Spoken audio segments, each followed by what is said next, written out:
उत्तराखंड में लागू होने वाले समान नागरिक संहिता पर एआईएमआईएम के अध्यक्ष और हैदराबाद के सांसद असदुद्दीन ओवैसी ने तीखा बयान दिया है। उन्होंने कहा कि इसे यूसीसी नहीं कहा जा सकता। जब आप हिंदू विवाह अधिनियम और हिंदू उत्तराधिकारी अधिनियम को अपवाद बना रहे हैं और यह आदिवासियों पर लागू नहीं होगा। ओवैसी ने सवाल उठाया, यह यूनिफॉर्म सिविल कोड कैसा है। उनका आरोप था कि यह कानून केवल मुसलमानों की शादी और तलाक को प्रभावित करेगा। असदुद्दीन ओवैसी ने यह भी कहा कि अगर कोई हिंदू धर्म से दूसरे धर्म में परिवर्तित होना चाहता है तो उसे अनुमति लेनी होगी। इसके अलावा उन्होंने वक्फ संपत्तियों से जुड़े मुद्दों पर भी चिंता जताई और कहा कि यह बिल वक्फ को बर्बाद करने के लिए लाया जा रहा है। ओवैसी ने इस कानून को लेकर भविष्य में विरोध की भी संभावना जताई, जैसे कि नागरिकता संशोधन अधिनियम के खिलाफ हुआ था।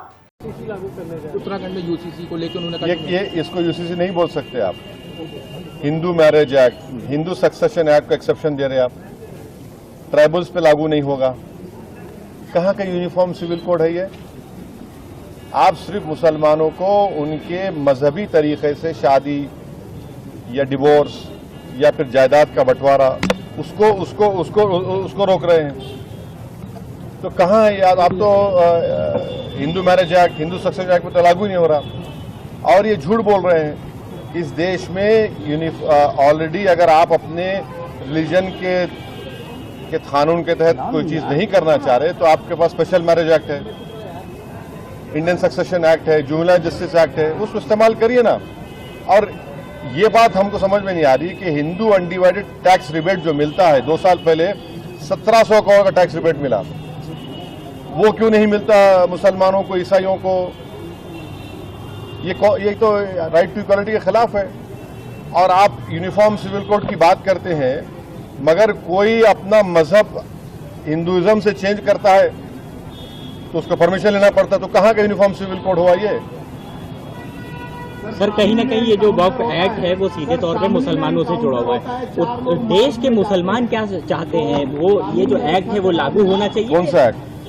वक्फ अमेंडमेंट एक्ट। नहीं, देखिए, जहां तक हम जानते हैं, मुसलमानों का एक बहुत बड़ा ऑर्गेनाइजेशन है, all India Muslim personal law board, जिसमें मुसलमानों के मुख्तलिफ मसलक और मुख्तलिफ ऑर्गेनाइजेशन, सोशल, रिलीजियस सब हैं। सब ने उसमें पर्सनल लॉ बोर्ड ने इसको रिजेक्ट किया है और सब ये कह रहे हैं कि 2013 का जो कानून है वो बेहतर है, जो प्रिंसिपल एक्ट है। आज आप कोई कानून ला रहे हैं तो वक्फ की जायदाद को बचाने के लिए नहीं, वक्फ की जायदाद को बर्बाद करने के लिए ला रहे हैं।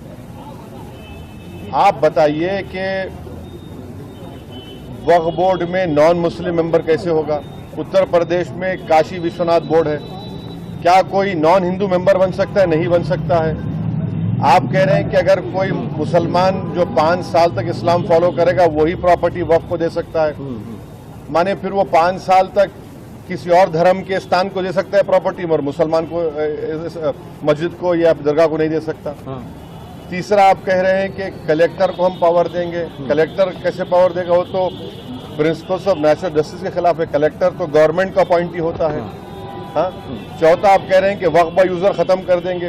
वक्फ बाय यूजर तो अगर खत्म होगा तो फिर उत्तर प्रदेश में 95% वक्फ प्रॉपर्टीज वक्फ बाय यूजर, उसका क्या होगा? तो सर, ये सुन तो लीजिए। फिर आप कह रहे हैं कि कोई भी जाकर कलेक्टर को कंप्लेन कर दे कि भाई ये फुला मस्जिद नहीं है, तो कलेक्टर जैसा उसमें इंक्वायरी ऑर्डर करेंगे, जब तक इंक्वायरी कंप्लीट नहीं होती वो मस्जिद नहीं रहेगी। इस बिल में प्रोविजन है, लिमिटेशन एक्ट हिंदू धर्म के ऊपर अप्लाई नहीं होता, ना सिख के धर्म, ना ईसाइयों पर होता है। आप सिर्फ मुस्लिम जायदादों पर लिमिटेशन एक्ट को अप्लाई कर रहे हैं। तो ये वक्फ प्रॉपर्टीज को बचाने के लिए कहाँ लाया जा रहा है, बताइए हमको। ये तो अच्छा 7% वक्फ फंड देना पड़ता है, उसको 5% कर दिया आप। तो ऑल इन ऑल ये वक्फ को बर्बाद करने के लिए, वक्फ की जायदादों को लूटने के लिए इस तरह का मोदी सरकार कानून लाने की कोशिश कर रही है। सर, इतनी सब बातों के बाद भी अगर ये एक्ट आ जाता है तो उसके बाद आप लोग क्या करने वाले हैं? देखिए आगे क्या होता है। आगे क्या होता है? CAA का प्रोटेस्ट हुआ था। हाँ। प्रोटेस्ट होगा, बराबर होगा, एहतजाज होगा, क्यों नहीं होगा? सड़कों पर होगा। देखिए, काउंटर होता है और कानून व्यवस्था की बात करने वाली सरकार